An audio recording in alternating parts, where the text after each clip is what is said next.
Hello, Bats.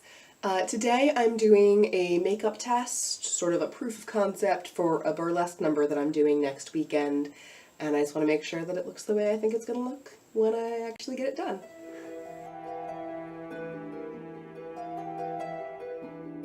On my foundation and my eyebrows, the makeup test I'm doing is actually for the second number that I'm performing next weekend.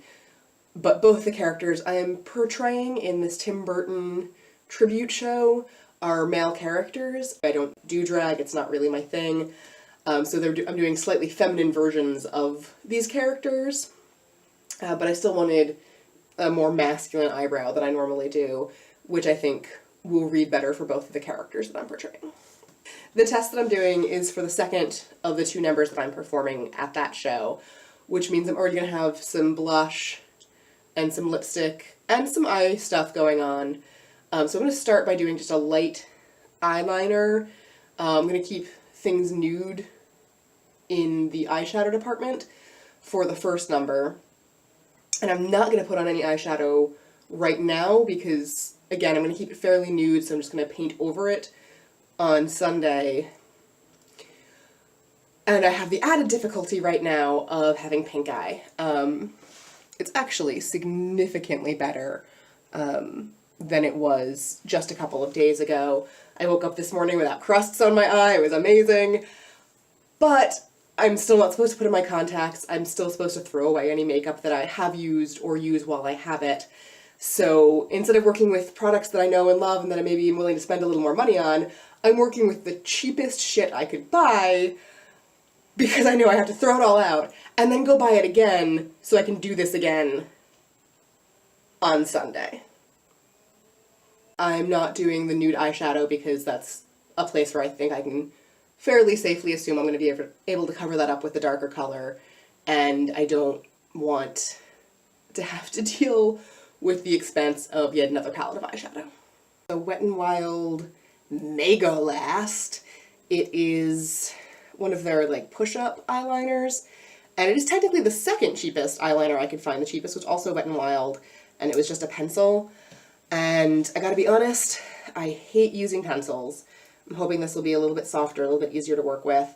And truth to tell, I've used a couple of Wet n Wild products here and there over the years. I actually regularly use a Wet n Wild mascara, and they're not great for the most part, but they're not as bad as I tend to expect them to be because of the price. So I've gotten that open. There we go, it says Wet n Wild Mega Last. Alright, so, oh, there's two ends to this. I opened up one end, which is like a really fine point, but I think I might actually want, oh no, that's just a smudge stick. Lame. Well, this is going a little bit better than I would expect for a pencil. Honestly, not a lot better. I'm having a really hard time getting all the way into my lash line in the corner of my eye. So we'll see. For a color described as blackest black, it's not very dark. So there we go, that's my eyeliner done. I also have a Wet n Wild mascara. It's actually not the Wet n Wild mascara that I usually use, even though I do usually use Wet n Wild mascara. It claims to be waterproof, which is nice. It's their very black color. It's nourishing. It's got protein in it or something. The stuff I use, I either use their volumizing, like making them look fuller, or their lengthening ones. I don't know if they do either of those things, but they're both $3, whereas it was $2. Oh, and look at that. I don't know if you can see, got a little bit of transfer already, just from the eyeliner. So that's delightful. So this nourishing stuff is kind of garbage, but it's better than no mascara at all. And again, this is sort of a proof of concept. If it doesn't look exactly right and I need to tweak what products I'm using, I can do that. Actually, for a fairly neutral look, this actually isn't that bad. Now I'm going to layer the other stuff on it. And we're going to start by digging through my makeup bag. Aha! So I'm looking at images of this character, and I thought that he had much darker lips than he does, but I was looking at it again and they're actually very pale. So I'm going to try this. It's one of my favorite sort of nude colors. It's not really nude, it's, you know, it's a pale gray. It's called Black Sesame.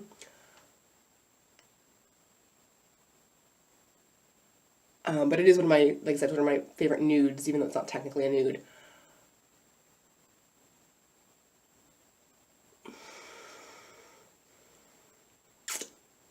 We'll see. We'll see how it goes. Now to do the eyes. Also Wet n Wild, because when I feel like buying makeup product that I'm not going to wear every day, I tend to go cheap. It is their Tunnel Vision palette. I'm not even sure it's available anymore. And I'm mostly going to be using this down here. Maybe some of the other colors, but this is what I'm going to start with primarily. And I'm walking a fine line here because the character is not an attractive character. And the actual makeup in the film reflects that. But I'm doing burlesque, so I want to sort of evoke the character more than do a straight up faithful cosplay of the character. Because, you know, I'm just taking my clothes off. I don't want people to be repulsed by me. This is going up really high with some really dark shadow here. That is unusual. I'm sure some of you by now have guesses as to what the character in question is. And you're more than welcome to have those guesses. And I encourage you to come to see the show and find out if you're right. So I'm bringing this right up into my brow.